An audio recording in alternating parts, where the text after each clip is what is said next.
Kochi കാലടിയിൽ scooter യാത്രികനെ കുത്തിവീഴ്ത്തി 21 ലക്ഷം രൂപ കവർന്ന സംഭവത്തിൽ പ്രതികളെ തിരിച്ചറിയാനാകാതെ പോലീസ്. CCTV ദൃശ്യങ്ങൾ കേന്ദ്രീകരിച്ച് അന്വേഷണം തുടരുകയാണെന്ന് പോലീസ്. ദൃശ്യങ്ങളിൽ വാഹനത്തിന്റെ നമ്പർ വ്യക്തമല്ല. കുത്തേറ്റ സ്കൂട്ടർ യാത്രികൻ അപകടനില തരണം ചെയ്തു.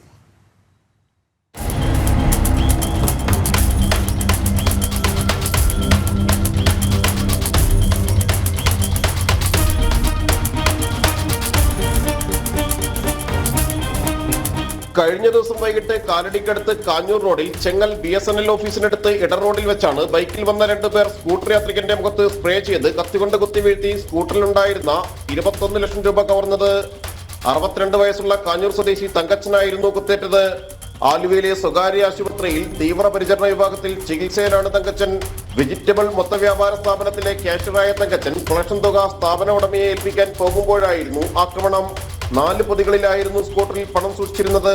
2 പൊതികളിലെ 21 ലക്ഷം രൂപയാണ് നഷ്ടപ്പെട്ടിരുന്നത്. പിന്തുടർന്നെത്തി ആക്രമിച്ച് പണം കവർന്ന ശേഷം ബൈക്കിൽ കാഞ്ഞൂർ ഭാഗത്തേക്കും പിന്നീട് പുതിയടം ഭാഗത്തേക്കും പോകുന്നതിന്റെ CCTV ദൃശ്യങ്ങളാണുള്ളത്. 2 പേരും ഹെൽമറ്റ് ധരിച്ചിരുന്നു. ബൈക്കിന്റെ നമ്പർ CCTV ദൃശ്യങ്ങളിൽ വ്യക്തമല്ല. പണവുമായി യാത്ര ചെയ്യാറുള്ളത് ശ്രദ്ധിച്ച് ദിവസങ്ങളോളം നിരീക്ഷിച്ചാണ് കവർച്ച നടത്തിയിട്ടുള്ളതെന്നാണ് വ്യക്തമാകുന്നത്.